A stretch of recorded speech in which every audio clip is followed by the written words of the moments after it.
Dog barked at a wall every night. Then they discovered the shocking truth. It started with a single sharp bark in the dead of night, one abrupt, high-pitched note that ripped through the quiet so suddenly it jolted upright in her bed. Her heart thudded in her chest, and she strained to hear what had caused Duke, her usually mellow golden retriever, to explode into this unexpected alarm. At first, the air was still, thick with tense silence, broken only by the rapid pound of her own pulse.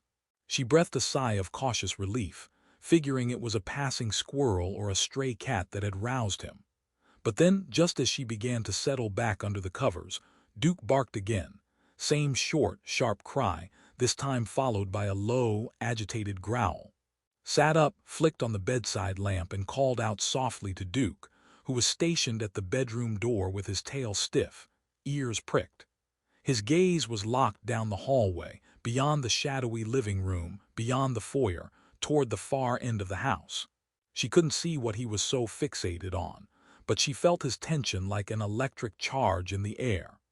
Every muscle in his golden frame was tight, as if he was ready to spring into action at a moment's notice. She tried to coax him back to her to reassure him that everything was fine, but Duke wouldn't budge from his post. He gave one final growl, rumbling and deep, before falling into an uneasy silence.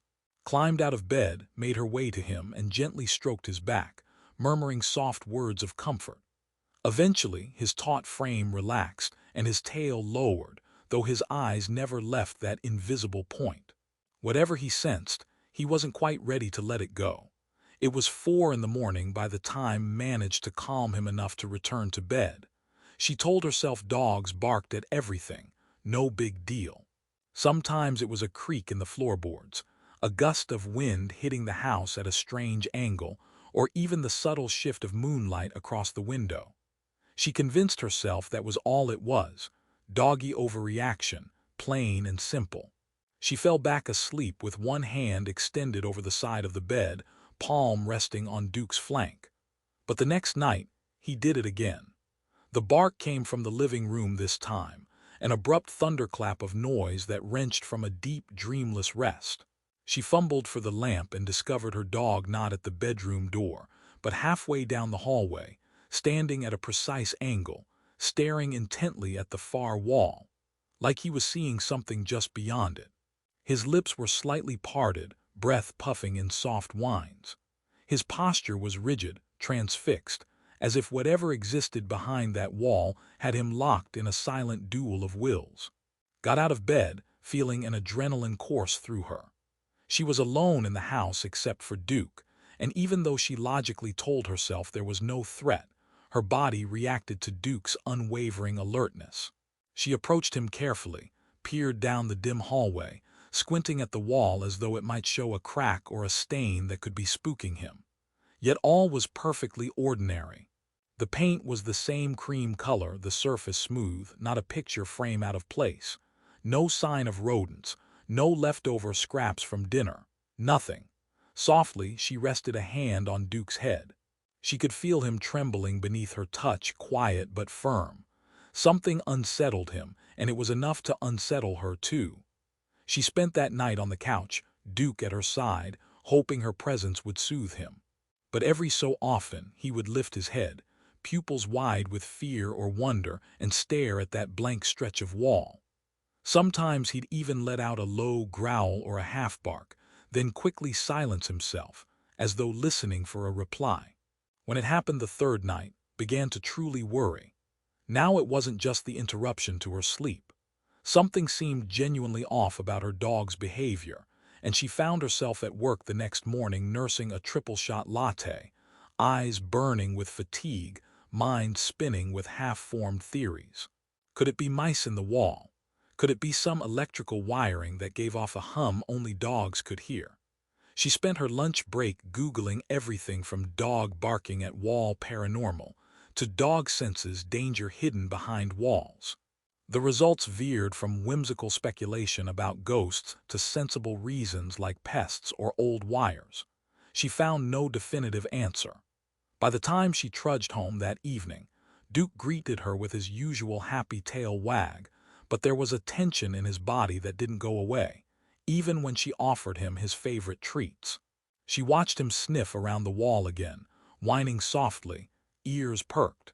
She pressed her ear to the drywall, trying to detect any scurrying or telltale squeaking that might indicate rodents, but she heard nothing. Then came the fourth night, and the barking grew more intense. This time, it wasn't just a few short bursts. Duke let out a volley of alarmed barks, and he did it at precisely 2 in the morning. Nearly fell out of bed, her heart thudding as the barks echoed through the house. She scrambled to the living room and found him again at that same spot, hackles raised. He was barking at the wall like it harbored a mortal enemy. Desperate to solve this mystery, turned on every light in the house, rummaged for a flashlight, and away a small portion of the baseboard near that wall. She probed around the interior, shining the beam into the cavity. No rodent droppings, no nest, nothing amiss, just the emptiness of a standard drywall structure. Yet Duke continued, barking so loudly his voice cracked. Had to gently tug him back. He resisted at first, eyes wild with confusion, but eventually followed her to the bedroom, where he paced in restless circles for nearly an hour before settling down. By the fifth night was a mess of nerves, sleeping with the bedroom door open so she could see if Duke would make another dash for the wall. And that was the night she noticed something that sent a tremor of unease through her veins. The barking was happening at the exact same time. Every night within minutes of 2 a.m., Duke would leap to his feet and race to that wall. It wasn't random. It wasn't a stray noise. It was clockwork. Whatever roused him did so like an alarm sounding from the beyond. The next morning, she decided she couldn't handle it alone anymore. She called her best friend, who was a veterinary technician. Was used to the strangest pet stories, but even she sounded uncertain over the phone. "I've heard of dogs getting spooked by old mechanical noises," she said. "Sometimes they pick up on stuff we have no clue about. Could it be the plumbing?" Was skeptical. "The plumbing is on the other side of the house. The wall he's barking at doesn't have anything behind it except the backyard and then the fence." Suggested an inspection by a professional. "Or maybe call a trainer, see if there's a behavioral reason. But I'll swing by after work and take a look." That evening came over, armed with a stethoscope and a calm presence that put both and Duke somewhat at ease. She pressed the stethoscope to the wall, listening intently. After a few moments, she shook her head. "I don't hear scratching or chewing. Doesn't mean it's impossible, but there's nothing obvious. Also no weird rattling from pipes, no vibrations from air ducts. If something's there, it's subtle." They both watched as Duke sat in front of the wall, occasionally letting out a small whimper. Reached out to pat him. "He's definitely on edge," she said. "You might want to set up a camera or something, see if you can capture what's going on while you're asleep." The idea made stomach flutter with equal parts excitement and dread. She was far from a paranormal enthusiast, but she had to admit the scenario was giving her goosebumps. Nonetheless, she wanted answers. So she propped up her phone on a small tripod facing the wall and set it to record. Then she sat in the living room with until midnight, passing time by watching a movie at low volume. Duke dozed, head on his lap, but every so often he'd lift an ear, as if counting down minutes to that dreaded hour. Around 1:30 in the morning, had to leave, she had an early shift. Walked her to the door, then settled onto the couch, determination in her veins. She turned off the TV and listened to the house breathe in silence. Duke was awake, too, though he lay quietly, eyes drifting from the wall, too. As the minutes ticked closer to 2 a.m., found her heart racing. She caught herself glancing at her phone camera, making sure it was still rolling, as though bracing for some jaw-dropping revelation. When the alarm on her phone silently switched over from 1:59 to 2:00 a.m., she swore the temperature in the living room dipped a few degrees. Goosebumps raced across her arms. Duke snapped his head up, nostrils flaring. He stared at the wall, tense as a coiled spring. Then, in one fluid motion, he rose, marched toward that innocuous patch of drywall and started barking. The same frantic, urgent bark as before, but somehow more desperate now. It was as if whatever was there, whatever only he perceived, had grown bolder, forced herself to stay calm. She quietly picked up the flashlight she'd laid on the coffee table and pointed it at the wall, although it did little more than illuminate plain paint and shadows. Duke's barks thundered, echoing in her skull. She stepped closer, fighting the instinctual fear that prickled at the base of her neck. Nothing was there. Visually, tangibly, the wall was empty, but her dog's reaction was so visceral, so convincing. She felt a pressure in her chest, as though the air itself vibrated with an unseen presence. For a moment in the uncertain gloom, thought she heard a sound. Faint, almost imperceptible, a shuffling on the other side of the wall. The sensation was ephemeral, gone the second she tried to focus on it. Her rational mind insisted she was imagining things, fueled by adrenaline and exhaustion. But that night, as she finally coaxed Duke away from the wall, she couldn't shake the feeling that something had indeed stirred behind it. In the morning, she reviewed the footage captured on her phone. She sat at the kitchen table, a half-eaten bowl of cereal growing soggy beside her. Duke lay at her feet, quiet now, his eyes fixed on her as though he, too, awaited the revelation. The video showed him lying on the couch, drifting in and out of sleep. Then, at exactly 2 a.m., he jolted awake. With an alertness that suggested an unseen trigger, he launched off the couch, bounding out of frame for a second before reappearing in front of the wall. He barked furiously, tail stiff, posture aggressive. But the phone audio picked up something else, too, something more than just Duke's barking. At first, it was overshadowed by the echo of his voice. Adjusted the volume, rewinding and playing the segment multiple times.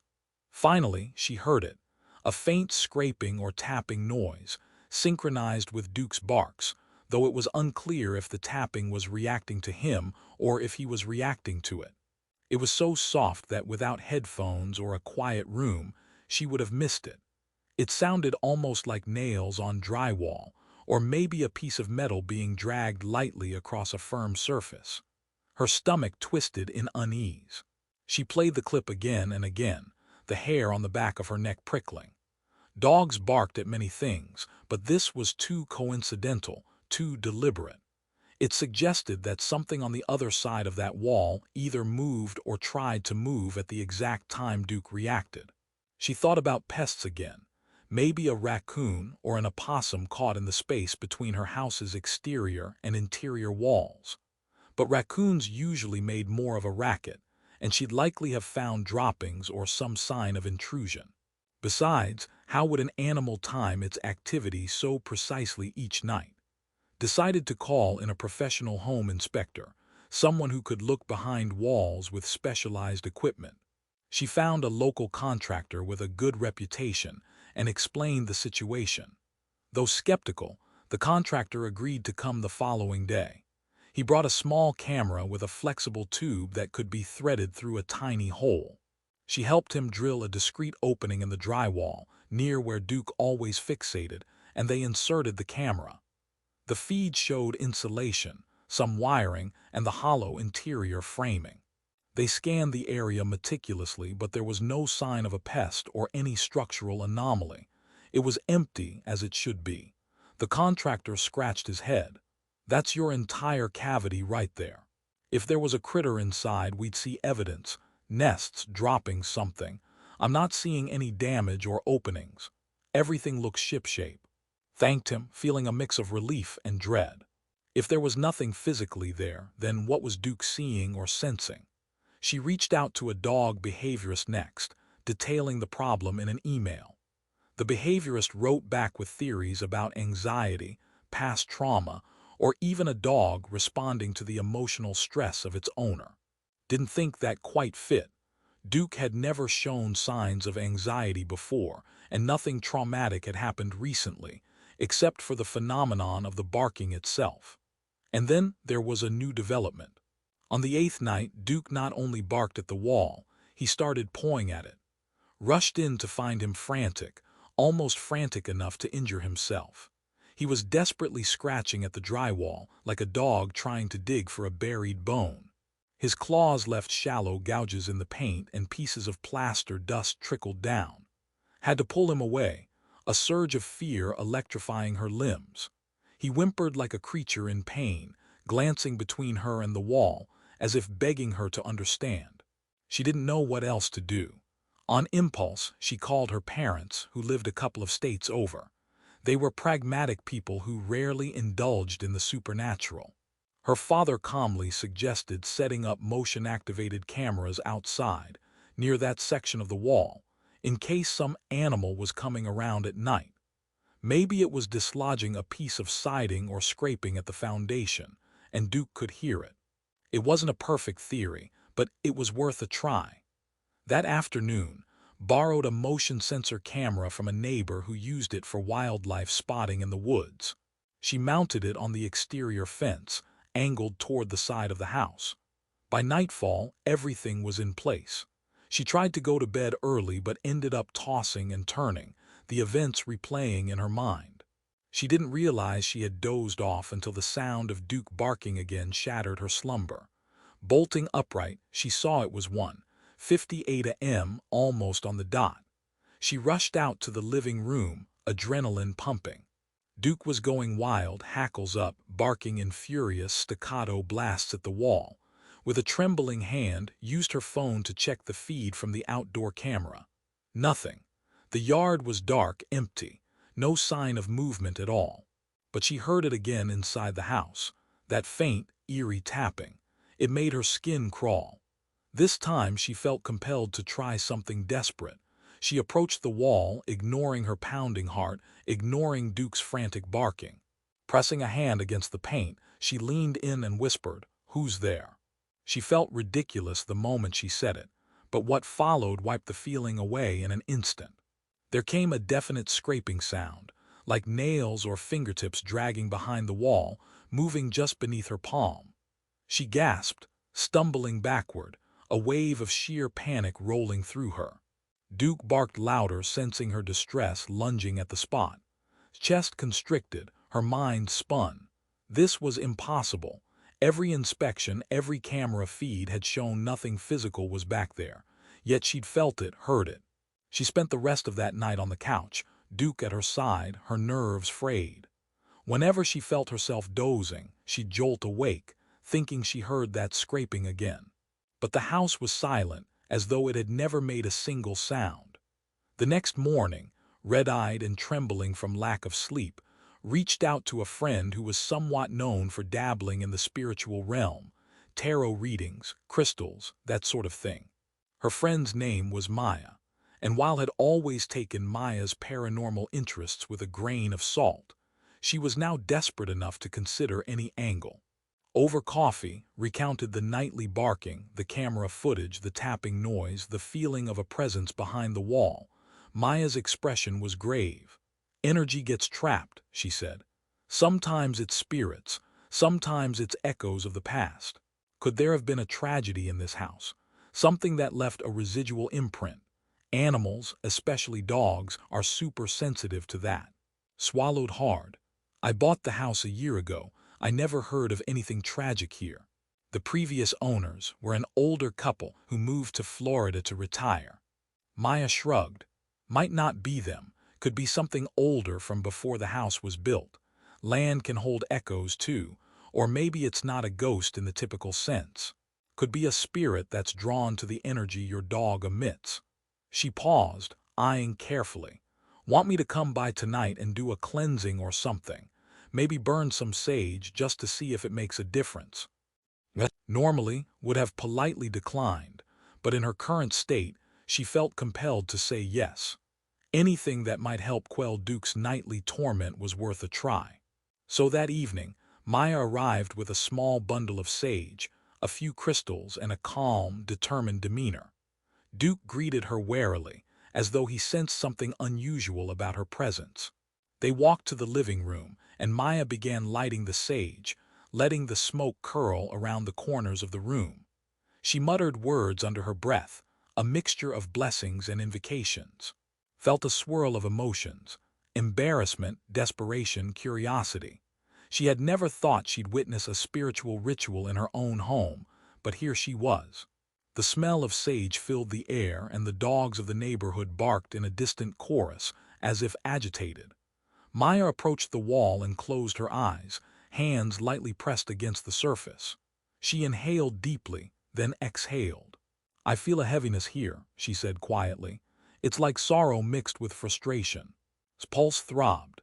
She wasn't sure if Maya truly sensed anything or if she was interpreting her own anxieties. But she stood aside, letting Maya complete her ritual. Once finished, Maya turned and said, "Sometimes these things take time to fade. Let's see how Duke reacts tonight." To some amazement, 2 a.m. came and went with barely a whimper from Duke. He slept soundly, sprawled on the living room rug, occasionally twitching his paws in a dream. Lay awake on the couch, half expecting the hush to shatter at any moment. But the house remained calm, as though lulled into a temporary peace. She wondered if the sage had truly worked, or if whatever presence behind the wall was simply waiting. That fragile sense of relief lasted only until the following night. At exactly 2 a.m., Duke resumed his barking with even greater intensity. It was as if the lull had recharged him, or perhaps recharged whatever lurked beyond that wall. His howls were mournful yet fierce, and as stumbled into the living room, still blinking away sleep, she could see that he was trembling with an urgency that bordered on terror. Her phone buzzed, startling her. It was a notification from the motion sensor camera outside. She hurried to check the live feed, half expecting to see a critter scuttling around. Instead, she saw the yard again, empty, dark. But as she stared at the screen, straining to catch any flicker of movement, there was a sudden glitch. The video flickered, pixelated. Then, for a split second, the outline of a shape flickered at the far edge of the frame, tall, vaguely human. Just as quickly it vanished, leaving the yard empty once more. His breath caught. Had she imagined it? A trick of the camera. Duke's barking escalated, snapping her attention back to him. He was now scratching at the wall so fiercely that white flecks of drywall scattered around his feet. She rushed to restrain him before he hurt himself or caused serious damage to the house. She cradled his face, tears of frustration stinging her eyes. "What do you see?" she whispered. "What's out there, buddy? Please tell me." He whimpered, pressing his muzzle against her, as though pleading for her to remove whatever barrier lay between him and that hidden threat, or hidden friend. Couldn't tell which. A chilling thought dawned on her. Could the dog be trying to protect her from something? The notion made her blood run cold. Protect her from what? The next day, determined to find a real explanation, dove deeper into the history of her property. She visited the local county records office, scouring old documents and maps. It was a tedious process, rummaging through scanned PDFs and dusty files, but she was motivated by a fervent desire for answers. She discovered that before the modern house was built, there had been an older structure on the land, a smaller farmhouse that burned down in the late 1950s. She wondered if there was a casualty in that fire. The record indicated an accident but didn't go into details about whether anyone had died. She pressed on, scanning old newspaper clippings. At last, she found a brief article. Local farmer's wife perishes in tragic fire. The date corresponded to the time the old farmhouse had stood. The name of the deceased was Lowry, who was described as a loving mother of two. The cause of the fire remained unknown, though speculation pointed to a kerosene lantern tipping over. His heart constricted. There was no explicit link to her modern property, but it occupied the same land. Could a restless spirit be tied to it? She tried to be rational. People died in tragic ways all over. It didn't necessarily mean a ghost was haunting her. Yet she couldn't shake the goosebumps that rose on her arms when she pictured a woman trapped, calling for help from behind walls of flame, walls that no longer existed physically, but whose memory might linger. Maya, upon hearing this news, suggested conducting a more formal spiritual session, some form of communication. Though unnerved, reluctantly agreed. She had to do something to give Duke peace, to give herself peace. So late that evening, Maya arrived with a small wooden planchette and a homemade spirit board. Nerves jangled at the sight of it, but she steeled herself. Duke seemed apprehensive, pacing around them as they set the board on the coffee table near that dreaded wall. Candlelight flickered across the living room, casting dancing shadows on the walls. Maya gently laid her hands on the planchette, indicating she'd do the same. They closed their eyes. Maya spoke softly, inviting any spirit present to communicate. The air felt charged, as though laced with static. Tried to keep her breathing steady, though her heart pounded so loud she was certain Maya could hear it. Nothing happened at first, just the crackle of candles and the faint hum of a distant car passing by. Then, gradually, sensed a tingling in her fingertips. She thought it was her imagination, but the planchette began to slide just a fraction of an inch. Her eyes darted to Maya's face, searching for a sign that she was pushing it. Maya looked just as startled. The wooden piece inched across the board, spelling out the letter H as breath caught. Slowly, it glided to the letter E. Then L, then P. Help. Her entire body went cold. Duke let out a low whine. The planchette picked up speed, sliding to STOPFIRE, stop fire. His hands shook violently. She bit back the urge to yank her hands away. Maya clenched her jaw, eyes wide but steady. The planchette trembled, then shot toward the corner of the board, as though propelled by a sudden force. One of the candles guttered out, plunging half the room into deeper shadow. Duke let out a sharp bark, trembling by his side. In the hush that followed, the faint scraping sound returned, emanating from the wall. It was as if nails were clawing from the other side, forming the wordless echo of the same message. Help, help, help. And Maya ended the session, hearts hammering. If this was genuine, it implied someone, something, was desperate to prevent a fire or to be saved from a fire that had already happened decades ago. Looked at the wall, tears brimming in her eyes. She spoke softly, voice trembling. Is that you? We're listening. What do you need from us? No direct answer came, just a subtle settling of the air. But got the sense of a sorrow so deep and raw, it made her heart ache. Maya rose and quietly gathered her tools, offering to stay the night if was uncomfortable alone. Nodded, grateful. That night Duke curled up at the foot of the couch, pressing close to his legs as if to shield her from unseen forces. But the dog's tension persisted, and so did his frayed nerves. She found herself drawn to that wall in the daytime, placing her hand against it as though bridging the gap between the present and a tragic past. Was trapped there, replaying her final moments. Or was this all just an elaborate psychological puzzle? Her own mind, heightened by stress, feeding on flickers of evidence and coincidences. Seeking closure, decided to hold a small ceremony to acknowledge Lowry. She located the site of the old farmhouse in her backyard, close to where the property line intersected with a large oak tree. With Maya's help, she placed a simple memorial plaque at the base of the tree. She lit a candle, said a few words of respect, and invited, if spirit truly lingered, to find peace, to release any anger or despair. Duke sat by them, tail swishing uneasily.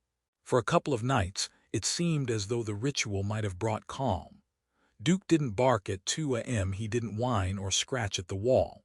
Allowed herself a hint of optimism, imagining she had finally laid the ghost to rest. She slept through the night for the first time in weeks, waking up feeling nearly human again. But then, on the third night after the memorial, the barking returned with a vengeance. This time, it wasn't just barking. Duke howled, a piercing, keening sound that sent nerves into overdrive. She bolted into the living room to see him pawing at the wall so feverishly that his nails left deeper gouges, exposing the plaster beneath. The room was cold, unnaturally so. His breath hitched in her throat as she saw a sudden swirl of movement near the wall, like a shadow, swirling upward and then vanishing into the ceiling. Panicking, she grabbed Duke's collar, dragging him away to prevent him from hurting himself. In the scuffle, she noticed something new. The drywall had cracked in a jagged line, almost shaped like a charred scar. Her mind raced. Was the house structurally unsound? Had there been hidden fire damage during construction that was now manifesting? It made no sense. Shaken to her core, phoned a local historian who specialized in the county's older records. She wanted to know everything about the farmhouse fire, including any rumored hauntings or sightings since.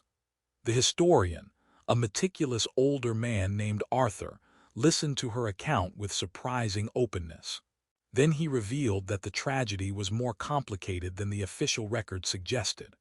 According to local lore, Lori's death was not an accident. Rumors swirled that she'd been locked inside the farmhouse by her abusive husband, who fled the scene when the flames broke out. There were whispers that her spirit roamed the land, searching for justice or for a savior who never came. The horror of that tale rocked. If that was true, then had died in terror, begging for someone, anyone, to help her. Could the nightly barking be Duke responding to the echo of pleas? Stomach twisted at the cruelty of it. She felt tears slip down her cheeks as she imagined the agony must have endured. If a residual fragment of that agony remained on this property, it made sense it would surface in the quiet hours, desperate for someone to bear witness. That evening felt a new resolve. She set up the living room so that it was well lit, brought out the spirit board again, and placed a photograph of the memorial plaque next to it. She wanted to try, one last time, to reach out to, if indeed was the presence behind the wall. She waited until Duke's usual time, 2 a.m., heart pounding in her chest. Right on schedule, Duke stiffened, ears perked, and let out a low bark. Coaxed him to lie by her feet, then placed her fingertips on the planchette. She said softly, "If you're here, I want you to know that what happened to you was horrible and unfair.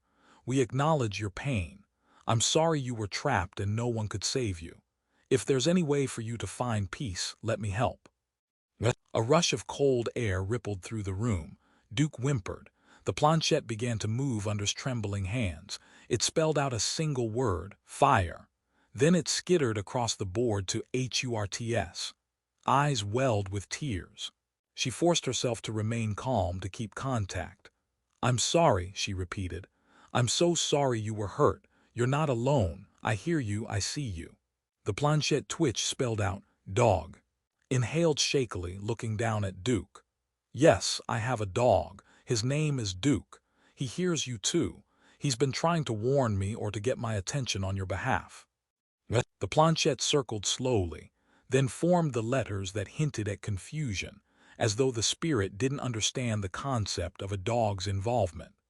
Guessed that last moments had been filled only with fear, locked inside a burning farmhouse. She tried to explain. "Dogs can sense things people can't. He's your friend, he wants to help you, not hurt you."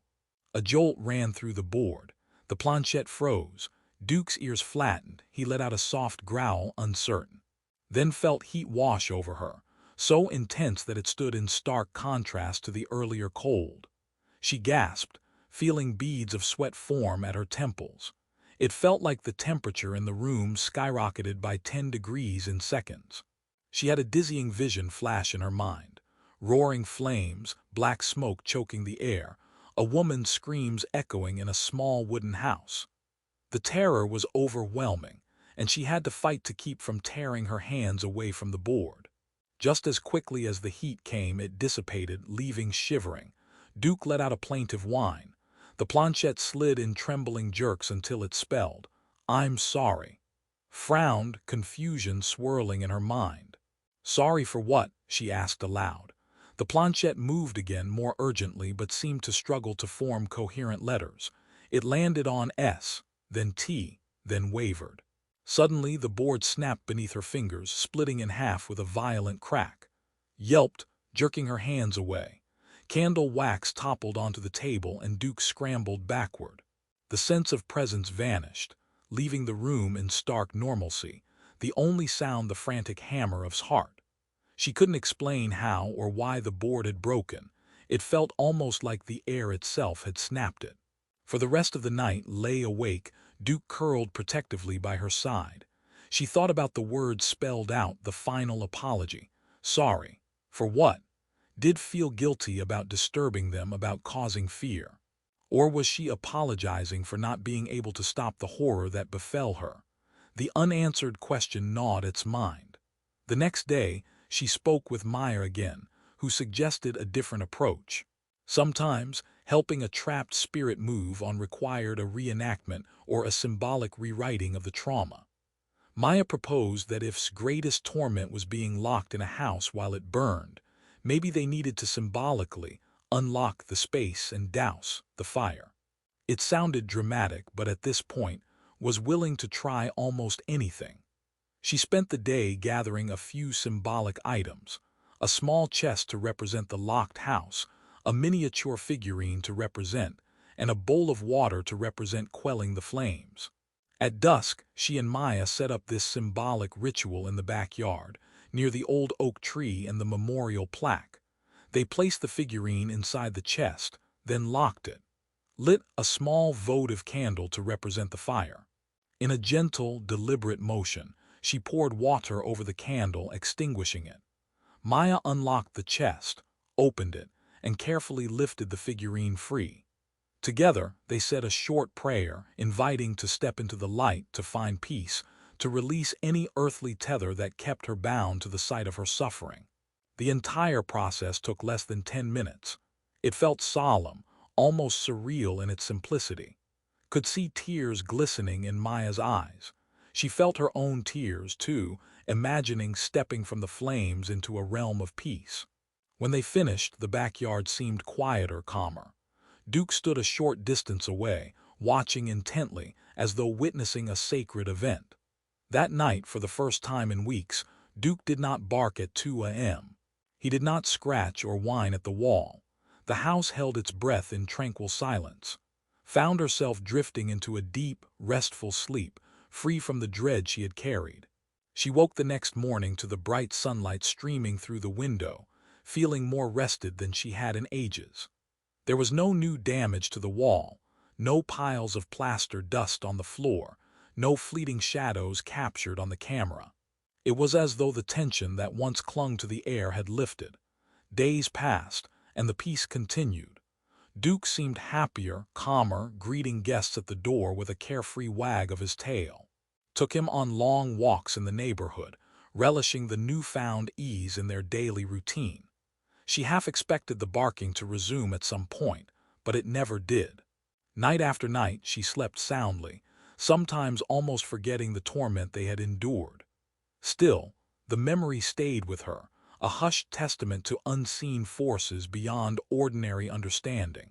She thought often of Lori, the woman who had lost her life in terror, locked away behind walls she couldn't escape. Sometimes, would go out to the old oak tree, place a fresh flower by the plaque, and murmur a quiet wish that had truly found peace. If the presence was gone, she hoped it meant spirit had finally moved on from the anguish of her last moments. One early morning, about a month after the final ritual, woke to a strange sense of calm. She checked the time: 5:55 a.m. Usually, Duke would be stirring by now, ready for his breakfast. But he was still curled up at the foot of the bed, peacefully dozing. She smiled and reached down to ruffle his fur. Then, on an impulse, she got up, slipped on a pair of slippers, and padded to the living room. The memory of the wall that once haunted her dog flickered through her mind. The drywall was still scratched where Duke had clawed it, the faint lines telling a story of desperation and unseen dread. She ran her fingers over the marks, remembering how it once terrified her, how it felt like something horrible lurked just beyond reach. Now, the scratches felt like scars, reminders of a wound that had finally healed. A soft bark alerted her to Duke's presence. He had followed her. His tail wagged gently as he pressed his snout against her leg. Knelt beside him, burying her face in his soft fur, thinking of the nights they had weathered together. He nuzzled her back, a comforting warmth. In that quiet moment she heard something, a sound so faint it might have been the breeze, but it rose just enough for her to discern. A sigh drifting through the air, akin to a soft exhale of relief. She looked around, heart skittering in her chest, but there was no one else in the room. Duke didn't bark. He simply tilted his head as though he, too, felt a gentle presence brush by. And then it was gone, leaving the space still and serene. Let out a trembling breath, tears of empathy welling in her eyes again. She felt an overwhelming sense of closure, a knowledge that the final remnants of pain had been released. She could almost picture Spirit free at last, no longer trapped behind the invisible walls of sorrow and longing. Over the following weeks, neighbors and friends visited, curious about whether the supernatural disturbances had truly subsided. Told them quietly and without fanfare that the house felt different now, lighter. She never framed it as a horror story, never tried to sensationalize the events. Instead, she spoke of it with compassion, recounting how the barks at 2 a.m. were more than random canine agitation. They were a beacon to a tragedy that demanded, a cry for empathy that transcended time. Word spread, as stories often do, and soon her circle of acquaintances, and even strangers, wanted to hear the tale of the dog that barked at a wall every night until the truth was uncovered. Some gaped in disbelief, others shivered with fascination. A few scoffed at the notion of ghosts and spirits. Yet each person who came to hear the story walked away with a touch of awe, sensing the deep sincerity in its words. It wasn't about proving the existence of the paranormal. It was about honoring the memory of a life unfairly ended, and the inexplicable bond that allowed a loving dog to sense that lingering anguish. There were times, long after the nightly barking had ceased, that found Duke staring at that wall during the day. No barks, no growls, just a quiet, thoughtful gaze, as if remembering a presence that once dwelled there. She would stand beside him, gently stroke his ears, and whisper, "It's okay, boy, she's free now." Duke would eventually walk away, content, seemingly reassured. Occasionally, friends would ask if she planned to fix or repair the scratch marks on the drywall. She could have easily patched up the gouges and repainted it, hiding the visual reminder of those harrowing nights. But each time she tried to muster the will to do so, she hesitated. Something about those marks felt sacred. They told a story of heartbreak and triumph, of a dog's unwavering devotion and a spirit's final release. So she left them there, an unspoken monument to a moment in time when boundaries between worlds blurred, when empathy bridged the gap between the living and the dead. Over time, she placed a small decorative table in front of that section of the wall, holding a vase of fresh flowers, changed weekly. A hush of reverence hung about that spot, and whenever guests would linger there, would softly explain, "That's where Duke helped a lost soul find peace." And so life went on. The nights were peaceful, the days filled with the simple joys of dog walks and friendly gatherings. Adapted to her routine without the jarring wake-up calls, though she never forgot what it was like to be wrenched from sleep by Duke's frantic barks. She appreciated the stillness more, treasured the quiet harmony of a normal life. Months later, a storm raged through the town, thunder shaking windows, lightning splitting the sky. Was reading by lamplight in the living room when she heard the wind howl against the walls. Duke rested his head on her lap, occasionally lifting it to glance anxiously at the flashing windows. The lights flickered, threatening to go out. She couldn't help but recall the fiasco of that nightly terror, and her pulse quickened. Had the storm's drama stirred something old and restless? Then the power cut out, plunging the house into darkness. Reached for the flashlight on the side table, turning it on. She waited, breath shallow. The wind battered the trees outside and she heard the crash of a broken branch, but inside all was calm.